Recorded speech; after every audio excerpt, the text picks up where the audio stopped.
What? What? There's no feeling more intense than starting over. If you deleted your homework the day before it was due, as I have, or if you left your wallet at home and you have to go back after spending an hour in the commute. If you won some money at the casino, you put all your winnings on red, but it came up black. What? If you got your best shirt dry cleaned before a wedding and then immediately dropped food on it. If you won an argument with a friend and then later discovered that they just returned to their original view. Starting over is harder than starting up. What? If you're not ready for that, like if you've already had a bad day, then what you're about to go through might be too much. Feel free to go away and come back. I'll be here. What? Alright, thanks for coming with me on this trip. I'll understand if you have to take a break at any point. Just find a safe place to stop and quit the game. And don't worry, I'll save your progress, always. Even your mistakes. This game is a homage to a free game that came out in 2002, titled Sexy Hiking. The author of that game was Jazuo, a mysterious Czech designer who was known at the time as the father of B games. And B games are rough assemblages of found objects. Designers slap them together very quickly and freely, and they're often too rough and unfriendly to gain much of a following. They're built more for the joy of building them than as polished products. In a certain way, Sexy Hiking is the perfect embodiment of a B game. It's built almost entirely out of found and recycled parts, and it's one of the most unusual and unfriendly games of its time. In it, your task is simply to drag yourself up a mountain with a hammer. And that act of climbing, in the digital world or in real life, has certain essential properties that give the game its flavor.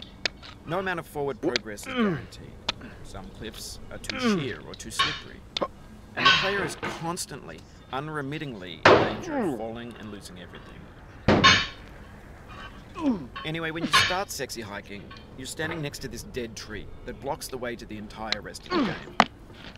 It might take you an hour to get over that tree, and a lot of people never got past it. You prod and you poke at it, exploring the limits of your reach and your strength, trying to find a way up and over. And there's a sense of truth in that lack of compromise. Most obstacles in video game worlds are fake. You can be completely confident in your ability to get through them once you have the correct method, or the correct equipment, or just by spending enough time. In that sense, every pixelated obstacle in Sexy Hiking is real. No. The obstacles in Sexy Hiking are unyielding, and that makes the game uniquely frustrating. But I'm not sure Jazuo intended to make a frustrating game. The frustration is just essential to the act of climbing, and it's authentic to the process of building a game about climbing. A funny thing happened to me as I was building this mountain. I'd have an idea for a new obstacle, and I'd build it, test it, and it would usually turn out to be unreasonably hard.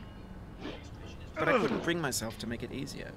It already felt like my inability to get past the new obstacle was my fault, as a player rather than as a builder. Imaginary mountains build themselves from our efforts to climb them, and it's our repeated attempts to reach the summit that turns those mountains into something real. When you're building a video game world, you're building with ideas, and that can be like working with quickset cement. You mold your ideas into a certain shape that can be played with, and in the process of playing with them, they begin to harden and set until they're immutable, like rock. And at that point, you can't change the world. Not without breaking it into pieces and starting fresh with new ideas. For years now, people have been predicting that games would soon be made out of prefabricated objects, bought in a store and assembled into a world. And for the most part, that hasn't happened, because the objects in the stores are trash. I don't mean they look bad or that they're badly made, although a lot of them are. I mean they're trash in the way that food becomes trash as soon as you put it in the sink. Things are made to be consumed and used in a certain context, and once the moment is gone, they transform into garbage. In the context of technology, those moments pass by in seconds. Over time, we've poured more and more refuse into this vast digital landfill that we call the internet. It now vastly outnumbers and outweighs the things that are fresh and untainted and unused. When everything around us is cultural trash, trash becomes the new medium, the lingua franca of the digital age. And you can build culture out of trash, but only trash culture. B games, B movies, B music, be philosophy. Maybe this is what digital culture is. A monstrous mountain of trash, the ash heap of creativity's fountain. A landfill with everything we ever thought of in it. Grand, infinite, and unsorted. There's 3D models of breakfast, Gen X's fanfic novels, scan magazines, green screen Shia LaBeouf, banned snuff scenes on LiveLeak. Facebook's got lifelike bots with unbranded adverts and candid shots of Kanye and Taylor Swift mashups, car crash epic failed GIFs, Russian dashcam vids, discussions of McRibs, discarded, forgotten, unrecycled, muddled, rotten, untitled. Everything's fresh for about 6 seconds, until some newer thing beckons, and we hit refresh. And there's years of persevering, disappearing into the pile, out of style, out of sight.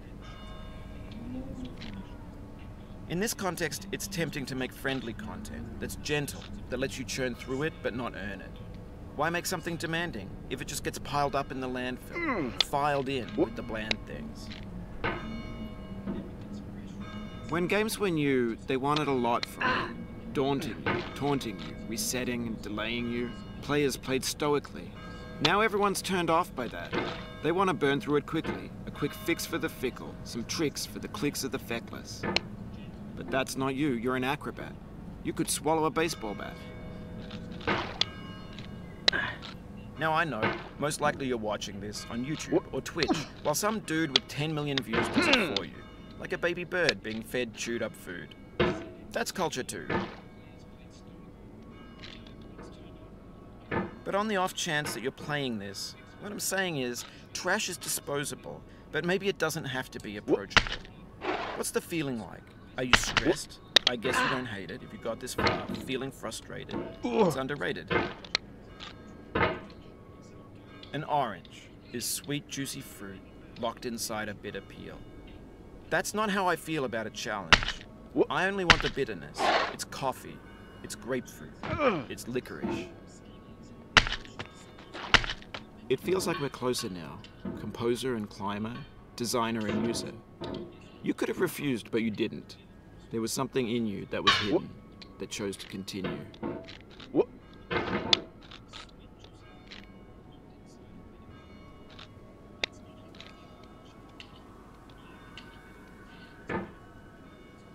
It means a lot to me that you've come this far, endured this much.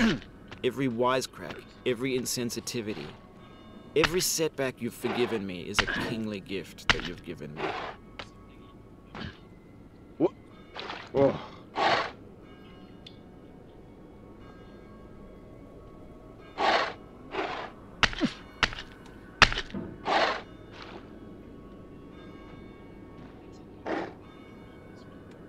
Oh.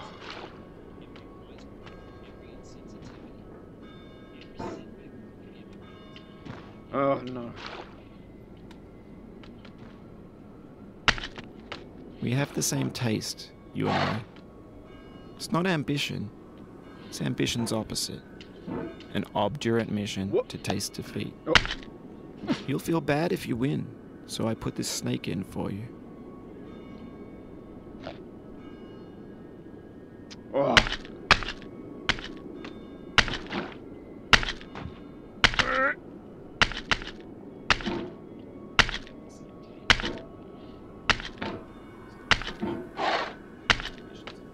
Have you thought about who you are in this?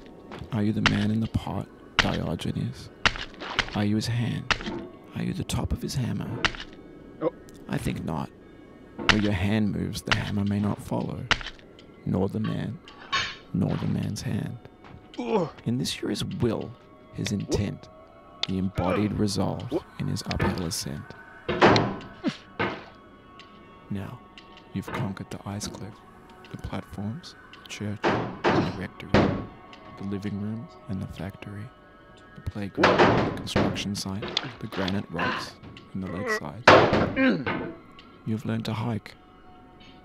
There's no way left to go but up. In a moment, I'll shut up. But let me say, I'm glad you came.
dedicate this game to you, the one who came this far. I give it to you with all my love.